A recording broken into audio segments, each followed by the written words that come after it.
Eesti Diakoonia osaleb koos teiste Justiitsministeeriumi partneritega korduvkuritegude ennetamisel. Aastatel 2014 kuni 2023 rakendab Justiitsministeerium Euroopa Sotsiaalfondist rahastatavat tugiteenust vanglast vabanenutele.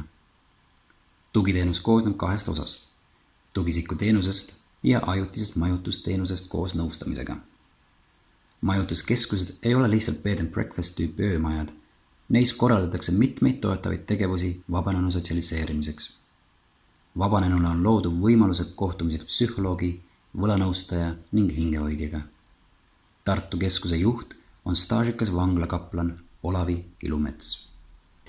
No see maja on Tartu linnale kuuluv endine sotsiaalmaja, mida siis nüüd MTÜ Rehabilitatsioonikeskus Valge Eesti rendib linna käest.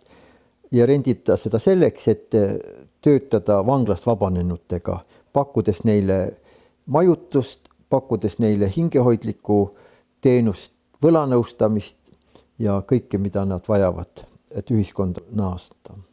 Justiitsministeeriumi tellimusel viis Tartu Ülikool läbi põhjaliku uuringu, mis näitas ära selle teenuse tulemuslikkuse.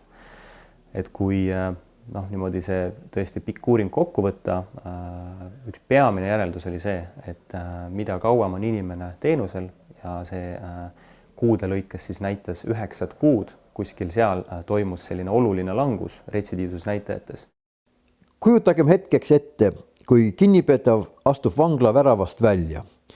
Tal ei ole raha, tal ei ole elukohta, tal ei ole töökohta ja siis me võiksime küsida, mis temast peaks saama. Kuidas ta oma esimest vabaduses oldud päeva mööda saadab? Kuhu ta läheb? Mis ta teeb? Kui tal ei ole sidemeid, siis ainult vargus ja vangla tagasi.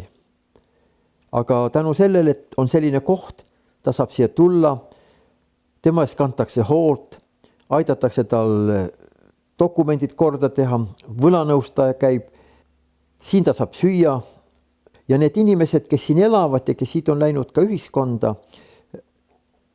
jah, mõned lähevad vanglasse tagasi, nad ei suuda nagu seda pakutavat teenust hinnata aga need, kes on osanud hinnata ja kes on saanud oma eluga järje peale, on väga tänulikud, et meil on selline koht ja annaks Jumal, et neid kohti oleks rohkem.